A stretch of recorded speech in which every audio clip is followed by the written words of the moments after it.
I'd like to start this block and the next block with a bit of a story.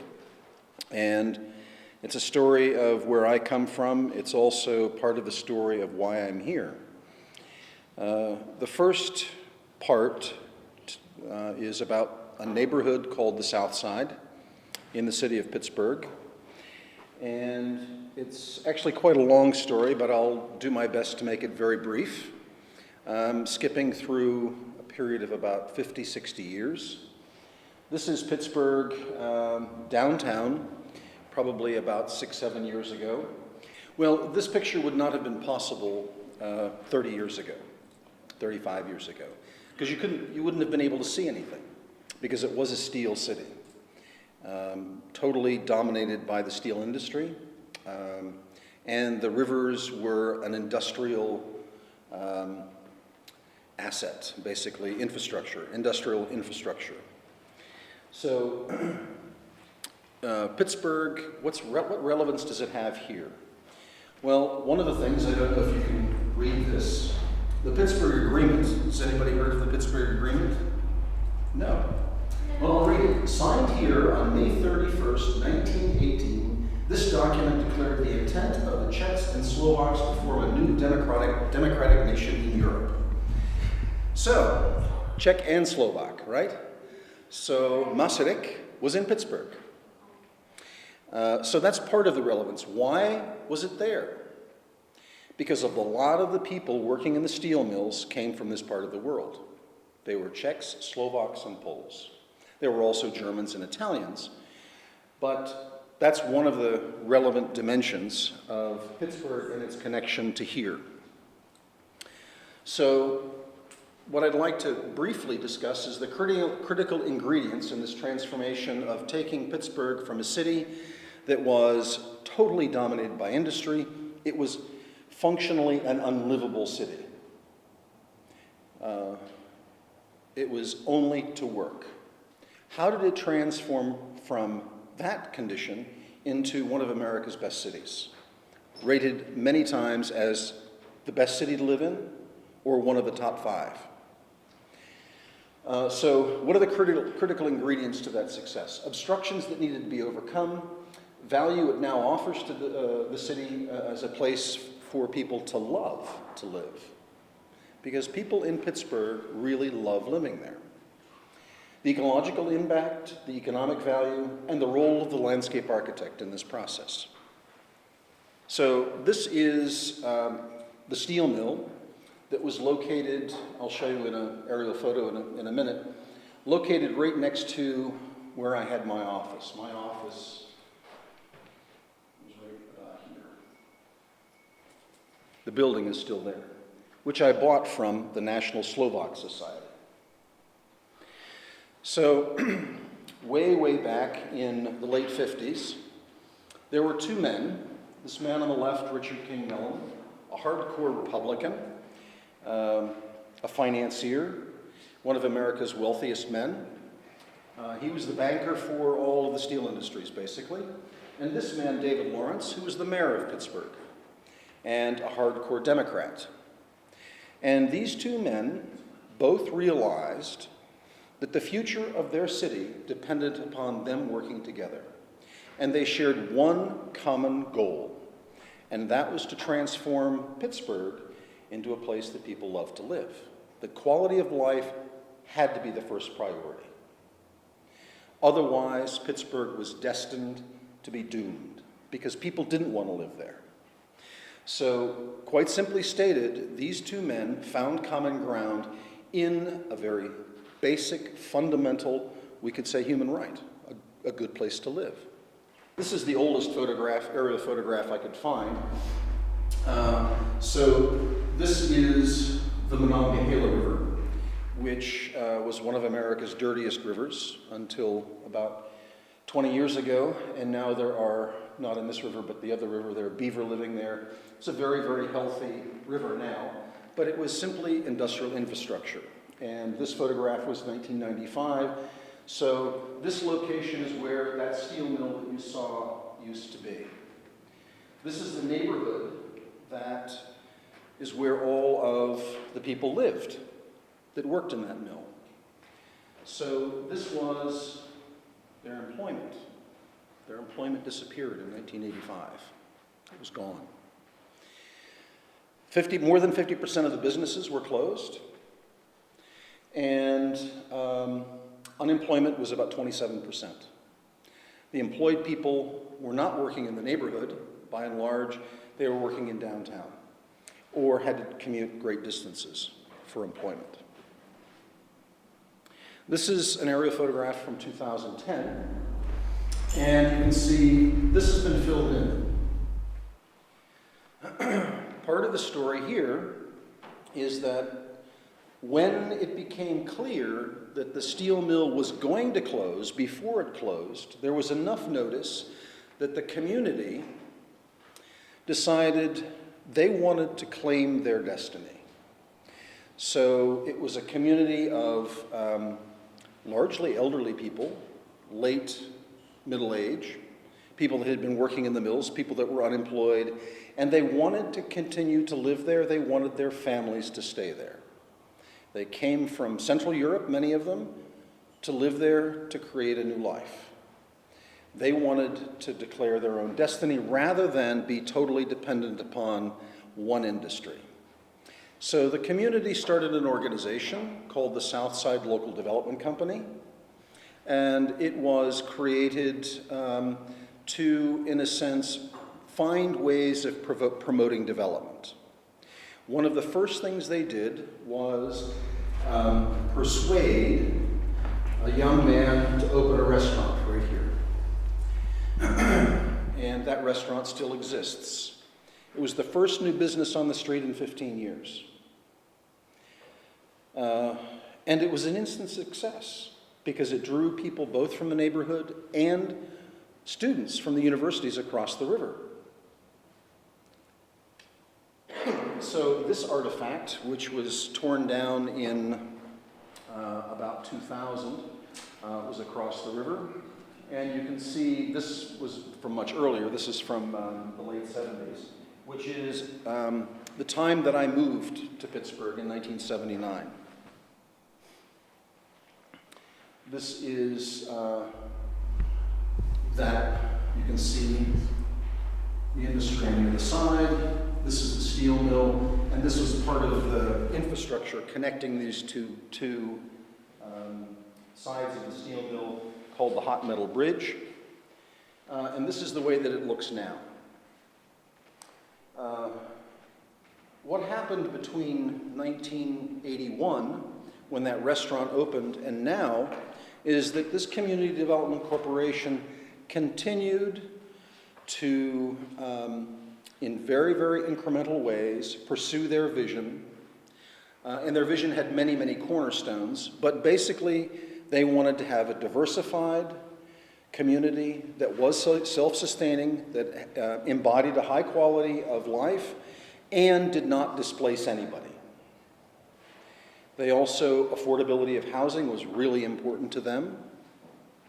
Business opportunity was really important to them. And engaging with other community-based organizations and nonprofit organizations. So they established the Southside Planning Forum, which is an umbrella organization. And that umbrella organization is consensus-driven. That organization was, if you will, the decision maker in this development. The property was owned by the city, and the city said, you tell us the way this should be developed.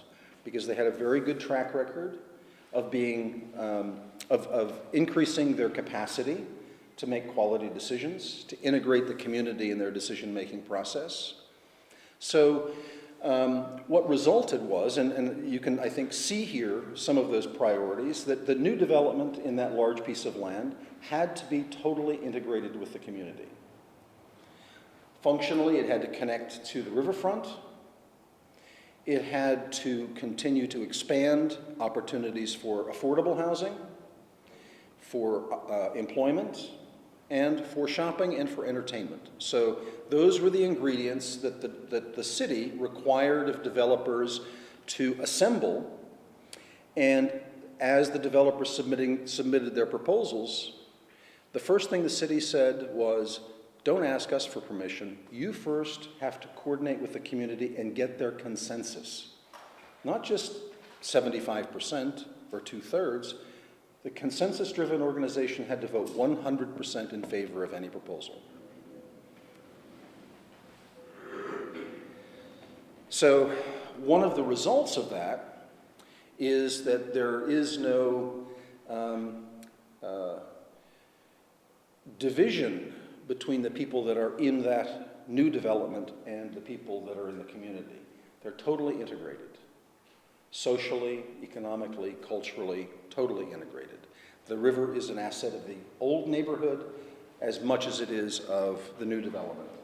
So just a couple of quick points that I find really interesting in this particular rejuvenation of a neighborhood, of a community, is that the existing structure of the landscape that was there served the industry well, and also in the transformation and rejuvenation, it also served the community well. So the structure of the landscape played an integral role in the ability as an asset to create, to manifest a high quality vision. This issue, which we've talked about both today and yesterday, about engagement and participation, I'd like to expand on very briefly to say participation is not only about the people in the community, the ordinary, if you will, residents, the people that live there, but it's all stakeholders. So it included the developers, it included the banks, it included the institutions. All of them were stakeholders. They all were at the table, and they were all represented in the decision-making process. So all the decisions were understood by all of the stakeholders. It wasn't just people that were living in the neighborhood telling the developers what to do. The developers were at the table as well. Often we think of brownfields, and I've seen this over and over again. Carnegie Mellon University has a brownfield center, and I remember having many discussions about this when we were looking at brownfields in the Czech Republic. It seemed like the goal was to clean up the brownfield. Well, then what? In this particular instance, that wasn't the goal. The goal was to create a whole healthy community. In order to get there, you had to clean up the brownfield. So the cleanup of the brownfield was a step. It wasn't an end. And I think that was an important part of the success, because looking far enough forward, you're able to see that that brownfield is going to pay back dividends. It's not just going to be a significant investment, but it's going to pay back dividends. I just want to briefly give you another example of another steel mill that was redeveloped almost exactly at the same time. The difference here is that the community was not engaged. And in fact, the developer, when they bought the land, this was through a design competition, the first thing the developer did was excavate the land and build this mound, this big hill, this barrier, this earthen wall that separated the existing neighborhood from the new development. And the paradigm of the new development is totally stripped commercial. So it is a great example of totally the wrong way to do it. There is very little mix within. This is residential, isolated on the side. This is all stripped commercial. There's a little bit of entertainment with the theater here. It's a very, very typical American paradigm that is applied generically. This is a generic application. It's not a community-driven, community-sensitive, sustainable strategy. So I just wanted to show that as an example, because there are things to learn about what's good, but also lots of things to learn about what goes wrong. And I think this is a really good example of something that went really wrong, because this area still is struggling, still with high unemployment, still with lots of storefront vacancies, very, very depressed real estate values.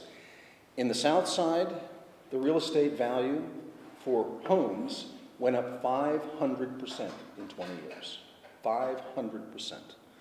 One of the goals of the community was, as I said, affordable housing. Another one of their goals was they wanted security in the value of their home because it was the biggest investment they ever made.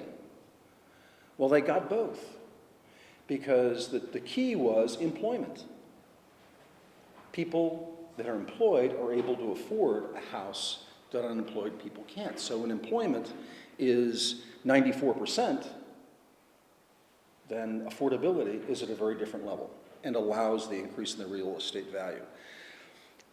Which goes back to this stakeholders, because it included the banks, it included the local banks, it included the funding organizations, it included the churches.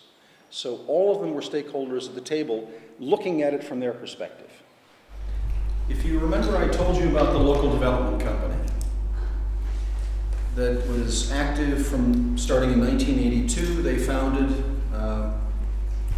and they had their mission. They were very clear about their mission.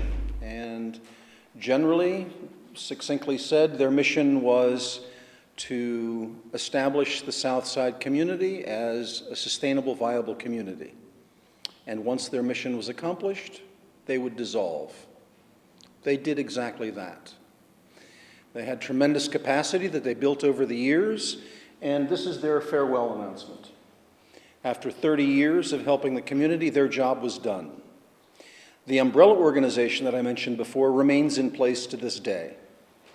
So this combination of building capacity, establishing a level of sustainability, and then that organization dissolving intentionally because their mission was accomplished, and then the umbrella community-based organizations continue on and maintain, sustain. So the next story about Pittsburgh goes back to the first day I arrived in 1979 at my first job after university. I had a degree and I was going to work. I worked for a very small landscape architectural firm. There were 5 of us. And my first job was to articulate a vision that came from the city. And that vision was also quite simple. The city was going to turn to the river, and all riverfront was public. It was a very diagrammatic exercise, but really the core of this exercise was not graphic. There were once again, a lot of organizations involved, and things started in motion back in 1979. The other thing that I should say is, I don't know if any of you have heard of the Chesapeake and Ohio Canal. It's a national park that was created from an old canal that connected Cumberland, Maryland with Washington, D.C. It's 185 miles long. An additional 100 miles goes from Cumberland, Maryland to Pittsburgh. And now you can get on a bicycle in downtown Pittsburgh and ride to Washington, D.C. virtually without crossing any roads. Following old railroad tracks where they were, the railroad beds, and the old canal. That system connects to the riverfronts in downtown Pittsburgh. So this is part of the story of transforming Pittsburgh from a place to work to a place to live. The rivers were viewed as the most high priority asset for the entire city, and that it had to be the foundation of quality of life. So this is, I'm sorry, very fuzzy, but you can see lots of different things happen on the riverfront. And this is the Allegheny River, which is coming from the north, the Monongahela River coming from the south. The Monongahela River is the main industrial river, and they converge at Point State Park and begin the Ohio River, which then flows into the Mississippi. So when I said that this river was industrial infrastructure, it was because this river was navigable. So coal and steel and wood and pork and sand and gravel, everything traveled up and down the river. When I first moved there, the river was choked with barges, always in motion. The river was always moving. Now, everything that you see, this island used to be a slaughterhouse. It's now a light industrial park and a community. This entire length on both sides is now all public access, its entire length. And the river has all kinds of activities. It's very diverse. It did not happen all at once. It was very incremental. And based on opportunities that were quite specific, this building, for example, is the headquarters for Alcoa Aluminum. And the city said, you want to build on this piece of land?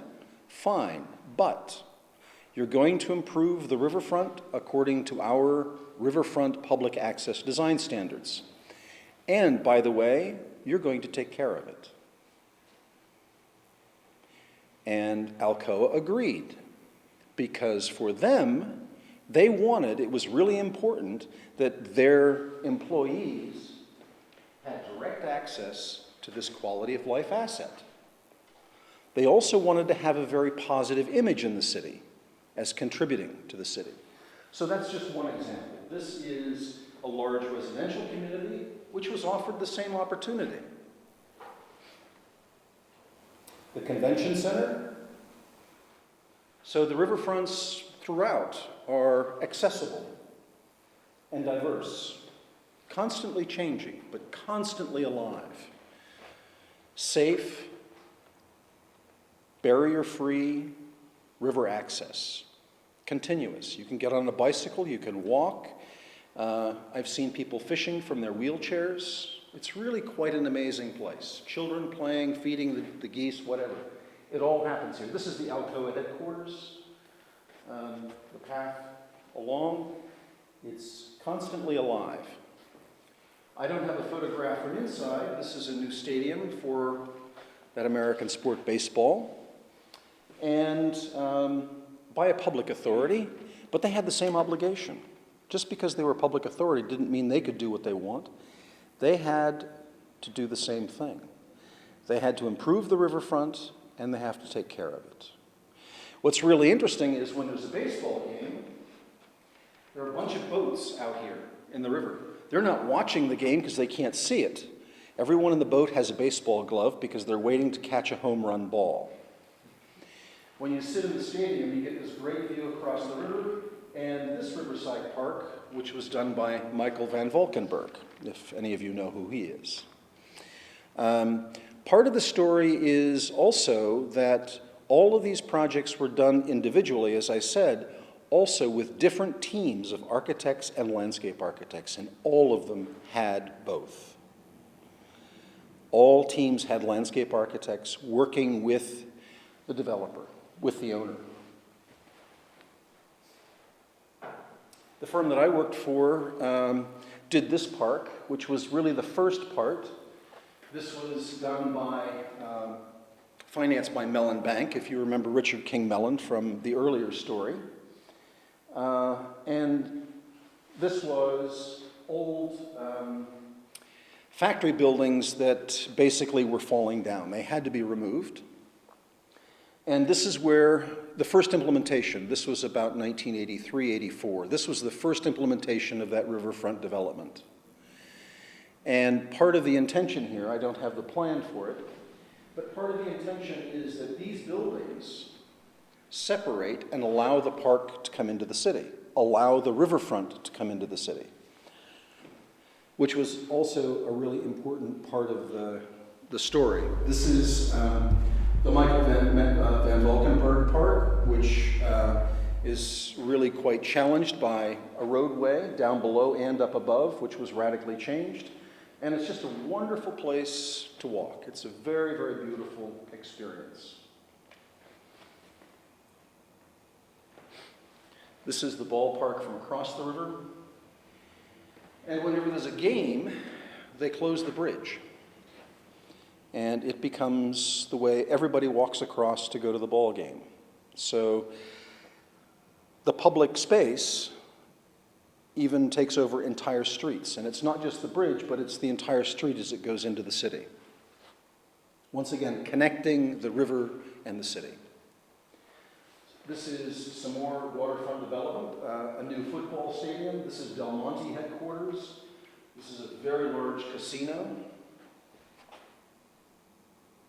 And all of them had the same rules.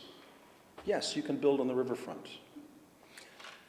but you have to make public space improvements. And what's really interesting is these exceed those minimum, virtually all of them exceed the minimum requirements. The only one that really doesn't is the residential, and that had to do with the developer. But all of the people developing along the riverfront, whether they're public authorities or private companies, out of both a sense of civic duty and a commitment to improving the quality of life in the city, understood that they had a role to play as well as others.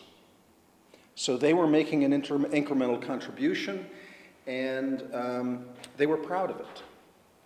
These were signature pieces for them, and they all felt quite strongly about giving to the city. I don't know if any of you know the television program Mr. Rogers' Neighborhood? No. A really great television program for children, dealing with all kinds of issues for young children. Unfortunately, Mr. Rogers died quite some time ago, and this is a memorial to him because Pittsburgh was his home. And this isn't the friendliest of photographs, but once again, this is about connecting the river to the city. This is the link between the riverfront and the football stadium. When there's a football game, a third of the people going to the football game arrive by boat. And this is where they get off, and they go into the stadium. There's also a science center, which actually pre-existed the riverfront vision, but once again had to develop the riverfront for the same purpose, and they realized, aha, this is a great opportunity for us to buy that submarine and incorporate it in our museum. And then later, they bought this River Explorer so that they could educate children about river ecology.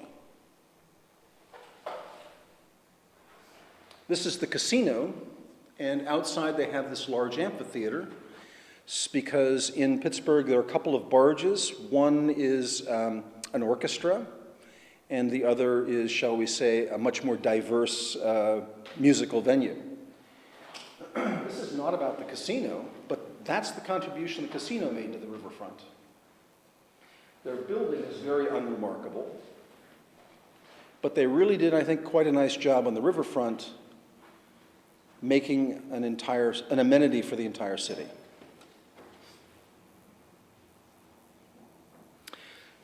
Just one final view. Incorporated in many of these places, as you see they evolve over time, this interest in biodiversity and sustainable design became much more seriously taken. And so this is all plantings of indigenous native species of riparian environments, because they were really also, and this is at the casino, because they were really interested in bringing all the life from the old riverfront, that riparian environment. And it's just very close to here that beaver have 20 years ago, started to live again.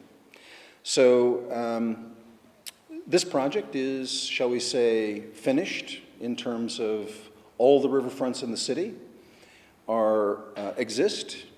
And there were two very important organizations speaking about community, Friends of the Riverfront and River Life Task Force.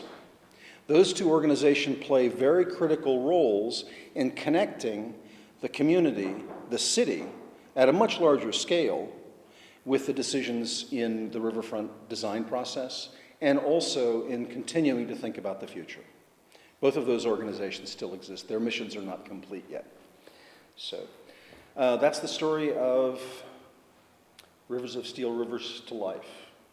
So thank you.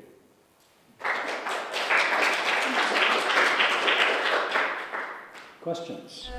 So the amphitheater, is it like the stage downstairs. So and the river is like the setting, or The stage is it actually used barge. as okay? The stage comes on a barge, so it actually goes up and down the river. It goes to a number of smaller towns, old mill towns, and even into West Virginia and Ohio. So How often do these musical events happen? a few times every summer. Okay. But there are also lots of other river events. Every year there's a regatta. There's also a very high-speed race with boats. There's a float your boat contest, so you make your own boat out of found materials and try and get across the river. The fireworks every 4th of July, the river is absolutely covered with boats because they launch the fireworks from the center of the city. So they've been doing that for a very long time, since when they finished the park, but you could really never get to the river to enjoy it. It's not like there's a line drawn anywhere that says, this is private property, this is riverfront property. The companies were actually making improvements on public land. They were paying for improvements on public land. Are the citizens aware of it? Sorry? Are the citizens aware of the fact? Yeah. Yeah, they are. I think by and large, and a lot of that has to do with River Life Task Force and Friends of the Riverfront, particularly Friends of the Riverfront. Because they're really an outreach organization, because they want to know what the city's looking for. And the area behind the riverfront is a residential area. It's greatly varied. There are some places where residential comes right up to the riverfront. There are places where not so much retail, although in downtown it does some, but a lot of corporate offices, that kind of thing, come to the river, right along the riverfront. So it's really the city fabric in all its forms. It's not. It's hard to describe in that it is constantly changing. Every piece has its own kind of character and quality to it, but it's not disjointed at all. It still is very fluid. Yes. When the waterfront was still neglected, and there was actually, I can imagine, it wasn't really attractive area for anybody to build anything. So what I was thinking, if there is not attractive area which the city wants the developers to develop, it actually offers something. And this is the case when the city actually wanted something extra from them to construct this landscape and to maintain it and stuff. Do you know something about this initial moment when? Yeah, the park that I showed you that was done in the early 80s, other than the state park, which is where the rivers come together. The park where I showed you with the arch, with the palm tree, the arch, yeah. That was the first place. And one of the partners of the firm that I worked with was a very politically connected person and played a really key role in persuading them to do this. Part of that persuasion was also with the foundation to give money to support that as a park by including the art in it, because there are a number of art pieces. There are about 10, 12 pieces of art. That was the first place. So it was not just the private company, but there was also private foundation money, a fair amount of it, a couple $1 million at that time. What is that, probably $8 million today. Other questions? I was also wondering, all these projects that you were showing us, or this project that you were showing us, to me it misses this ecological layer, because, for example, rivers really influence the quality of ground level, groundwaters. And a lot of groundwater, of course, from groundwaters we have drinking water, and rivers actually could become, the river fronts could become really interesting areas for filtration and cleaning of water. So if you think that this could be possible to integrate in a project like this, It's a really good question. I mean, there are lots of layers to this story, and I mentioned at the end that I didn't say bioremediation, but that is part of the thinking. There have been a couple of watersheds that flow into these rivers. that have had large developments where bioremediation and even taking stormwater runoff that is way upstream, but incorporating it in, they didn't have to, but incorporating it in so that the water that goes into the river is much cleaner. Those things are gradually being added, and has been, actually there was a very interesting research project done by the Center for Creative Inquiry, and the head of it was an artist, but he was really studying very seriously the biodiversity along the riverfront and invasive species and that kind of thing, and identifying really where the core problem areas were, which was then used as a way of deciding where the first places for intervention should be. And those tended to be in where smaller watersheds were coming into the river, because it was those small watersheds that were largely shedding both urban and old industrial rainwater, groundwater. How do you consider or evaluate the collaboration with the public authorities in this project? I would say, going way back to the 50s, when Richard King Mellon and David Lawrence, the mayor and the big banker, sat down, they established a precedent.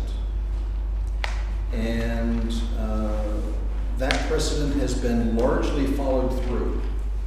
One of the complications is that the Pittsburgh metropolitan area is broken up into lots and lots of small municipalities. So the metropolitan area has a population of about the same as Prague, but within that it has, I think, 65 different autonomous municipalities. The city itself is very cooperative. Some of the other municipalities are incredibly cooperative, not just cooperative, but really proactive, and others are in the dark ages. And it's not just about the people sitting at the desk at the time, but it's also about their policies, which also have a very strange situation where you can have like a Uzemny plan, land use plan from 2010, and then at a line, at a political line, you all of a sudden have a land use plan from 1956. And that edge has nothing to do with ecological systems. Nothing at all. It's purely political. So, but within the city, they're very cooperative. The county is a different thing, but the city is very supportive, very cooperative. As I said earlier, it's to the point where a developer in many communities, if a developer comes to the city office for the planning permission, they'll say, have you spoken with the community? That's their first question. If you've not spoken with the community, we're not going to talk to you. You go talk to the community first, then come back. That's normal. That is old practice, or? It's evolved over the same period of time as this, over the last 30 years. And actually, I should say the Southside Local Development Corporation had a significant impact on that, because it was the focus of lots of development. But it's really common knowledge for local developers. They don't even bother going to the city until they go to the community first. Any more? Okay, thank you. Yeah, thank you.